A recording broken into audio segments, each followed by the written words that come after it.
भारत की सबसे prominent disease है रेड रॉट।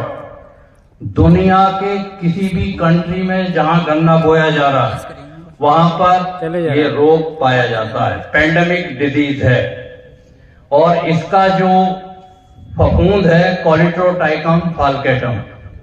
अगर किसी भी रोग को समझना चाहते हैं तो रोग को समझने के लिए 4 चीजें हैं। पहले नंबर पे रोग का कारक, दूसरे नंबर पर उसके लक्षण, तीसरे नंबर पर उसका जीवन चक्र और चौथे नंबर पर आता है उसका निदान। और किसान को इन 4 में से भी सिर्फ 2 चीजें चाहिए, रोग के लक्षण और उसका निदान। जब गन्ना आपका जमा, गन्ना बो दिया, ये जो रोग है, रोग फैलता कैसे है? ये 2 तरीके से रोग फैल रहा है रेड रॉट का आपके यहां। या तो संक्रमित गन्ने की बुआई की या आपकी भूमि संक्रमित है। और इसके लक्षण आपकी फसल के ऊपर किस तरीके से परिलक्षित होते हैं, बहुत ही इंटरेस्टेड है। 20 मई के आसपास, मैं डेट बोल रहा हूं, 20 मई के आसपास जब आपका गन्ना जम गया, चाहे आपकी संक्रमित भूमि हो या कंटामिनेटेड आपने सीड बोया, 5-6 पत्ते के पौधे के अंदर होंगी। पत्ती जो गन्ने की पत्ती है उसकी बीच की मोटी नस पीछे की तरफ, उसमें एक लाल रंग का धब्बा पड़ता है। कहने को लाल रंग है, वो घड़े का जैसा रंग होता है, कत्थई रंग का, उस तरीके का धब्बा पड़ा। और धब्बा पड़ने के बाद एक धब्बा पड़ा, उसके बाद दूसरा पड़ा और तीसरा पड़ा। वैज्ञानिक भाषा में हम इसको बोल देते हैं रुद्राक्ष की माला।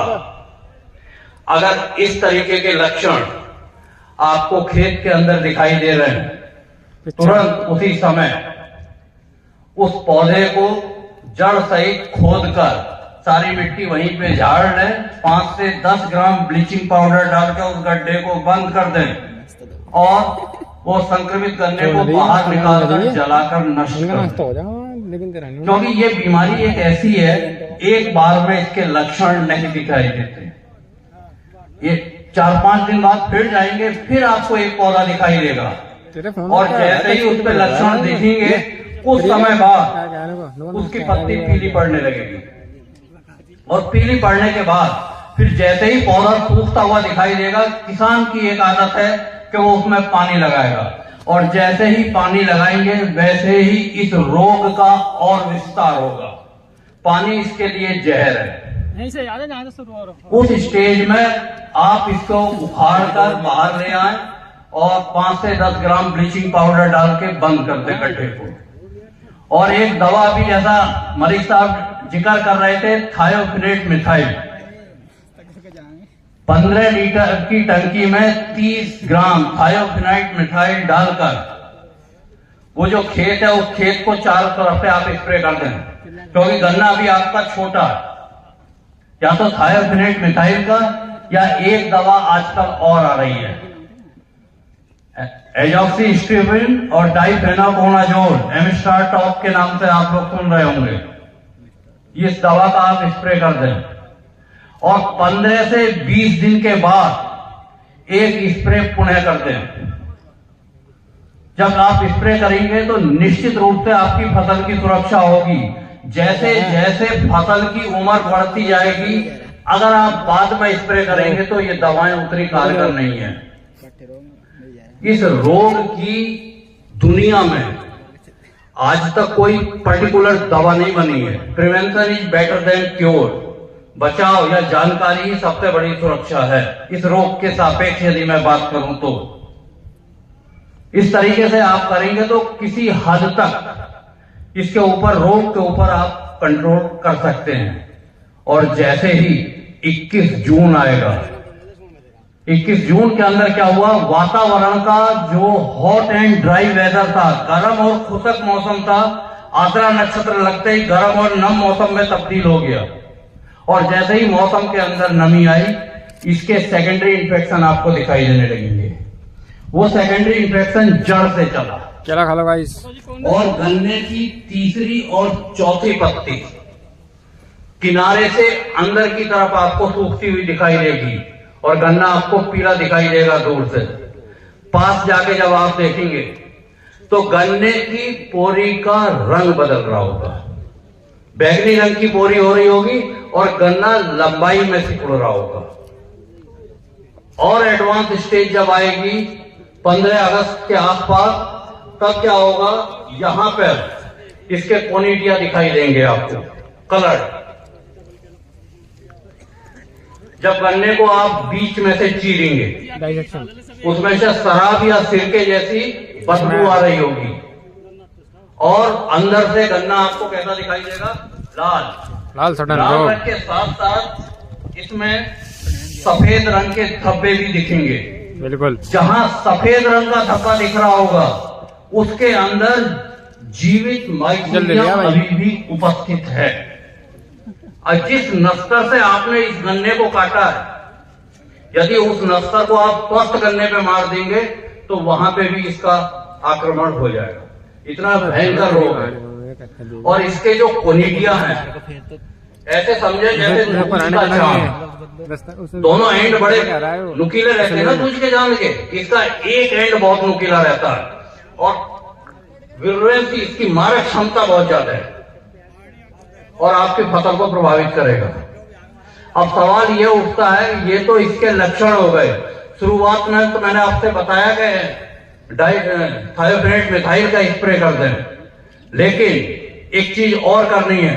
जुलाई और अगस्त के महीने में जो रेनी सीजन चल रहा है, अगर एक क्लम्प के अंदर 5 गन्ने हैं, कोई एक गन्ना आपको संक्रमित दिखाई दे रहा, इसका मतलब ये नहीं है कि पूरा क्लम्प आपका सही है, पूरा का पूरा थान संक्रमित है, किसी वजह से उसके अंदर लक्षण नहीं आए। अब ये तो इसके लक्षण है। अब सवाल ये उठता है कि इससे बचाव कैसे हो, क्योंकि अभी गन्ना बुआई का समय है। एक चीज और आपने सुनी होगी, ट्राइकोडर्मा का नाम सुना होगा किसान भाइयों ने। किस किसने सुना है और किस किसने डाला है? ट्राइकोडर्मा की कर लीजिए आप नीचे, कहाँ हो, 85 स्पीसीज हैं और जिसमें से 2 स्पीसीज बहुत कॉमन है, ट्राइकोडर्मा विल्डी और ट्राइकोडर्मा हार्जेनियम। ट्राइकोडर्मा हेट्रोविल्डी, ट्राइकोडर्मा वाइलेंस बहुत है, लेकिन यदि रेड रॉट के सापेक्ष बात की जाए तो ट्राइकोडर्मा हार्जेनियम ज्यादा कारगर है ट्राइकोडर्मा विल्डी से। ये रिसर्च में क्लियर है। अब सवाल ये है कि ट्राइकोडर्मा को कैसे डाला जाए और कब डाला जाए। जो इसकी संस्तुत मात्रा है 10 किलोग्राम प्रति हेक्टेयर, आप मोटे तौर पे ये कह सकते हैं 1 किलो बीघे का। 2-3 कुंटल गोबर की सड़ी हुई खाद ले लें, छाया में कर लें उसको, उसके अंदर ये मैं सिर्फ सॉलिड वाले ट्राइकोडर्मा की वकालत कर रहा हूं, उस क्यों का भी आपको जवाब दूंगा। ठीक है नहीं यार, खाद ले लें, उसके अंदर ट्राइकोडर्मा मिला दें और फावड़े से काट के पानी के छप्पे मार दें और बोरी से ढक दें। 4-5 दिन तक आप इस प्रक्रिया को दोहराएं। पाउडर की बात कही मैंने, और ऊपर से हसन क्लॉथ से, टाट से आप उसको ढक दें, क्योंकि उससे मॉइस्चर रहेगा अंदर। 5-7 दिन तक इस प्रक्रिया को दोहराएं। है क्या ट्राइकोडर्मा? ट्राइकोडर्मा ये भी भूमि से ही निकाला गया है आज से 235 साल पहले, और ट्राइकोडर्मा हमेशा उस जगह पे मिलेगा जहां पे सड़ी गली चीजें, और सड़ी गली चीजों के लिए आपके लिए या तो गोबर की सड़ी हुई खाद या सड़ी हुई प्रेस मड, जब तक आप खेत में नहीं डालेंगे ट्राइकोडर्मा का सर्वाइवल नहीं हो पाएगा, वो आपके खेत में जीवित नहीं रह पाएगा। और ट्राइकोडर्मा को डालना कब है? ट्राइकोडर्मा को डालना है जिस समय आप खेत की तैयारी कर रहे हैं।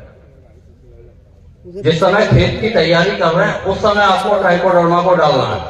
ट्राइकोडर्मा डालने के बाद जब आपने खेत में पानी वानी लगा के जुताई बुआई करके फिट कर दिया तो ट्राइकोडर्मा अब जमीन के अंदर पहुंचा, मई और जून के महीने में आपने देखा होगा किसान भाई उस समय भी एक बार ट्राइकोडर्मा का प्रयोग कर सकते हैं। खासतौर से उन खेतों के लिए मैं कह रहा हूं जहां पे रेड रॉट था। दूसरी डोज उस टाइम भी डाल सकते हैं क्योंकि फसल छोटी है। और ट्राइकोडर्मा आप दोबारा डाल दिया। अब ये ट्राइकोडर्मा काम किस तरीके से करता है ये संभवतः आपको जानकारी नहीं होगी इस बात की कि how to work trichoderma. Trichoderma जिस समय आप मई और जून के महीने में ईंट की खुदाई कर रहे हैं, आप देखेंगे कि जहां जड़ है, जड़ के पास आपको क्या दिखाई देगा? नमी दिखाई देगी या खुश्की? अगर खुदाई करिए ईंट की तो बताइए, नमी, खुश्की नहीं दिखाई देगी जब पानी खींचेगी जड़ें। वो जो नमी दिखाई दे रही है वो नमी क्या है? जड़ों ने पानी खींचा और खींचने के बाद जाइलम सेल से पौधे के सिस्टम में गया, पत्तियों ने भोजन बनाया और फ्लोएम सेल से वो भोजन पोषण के लिए जड़ों को आया। जब जड़ों को आया वो पोषण, कुछ भोजन रिस कर जमीन के अंदर आ गया और जब पोषण वो जमीन के अंदर आ गया उसी के लिए लड़ाई है। ट्राइकोडर्मा चाहता है कि उस भोजन को मैं ले लूं और जितने भी आपके वीड्स और स्पोर इसके रेड रॉट के पड़े हैं, विल्ट के पड़े हैं, पीथियम, राइजोप्टोनिया, जितनी भी स्पीसीज हैं वो चाहते हैं इस भोजन को मैं ले लूं। अगर आपने गोबर की सड़ी हुई खाद के साथ डाला है तो ट्राइकोडर्मा की कॉलोनी बहुत तेजी से बनेगी और वो जड़ के चारों तरफ लिपट जाता है और लिपटने के बाद उस भोजन को लेने लगा। और भोजन को जब उसने लिया तो अब ले तो वो भोजन रहा, उसके एवज में पौधे को दे क्या?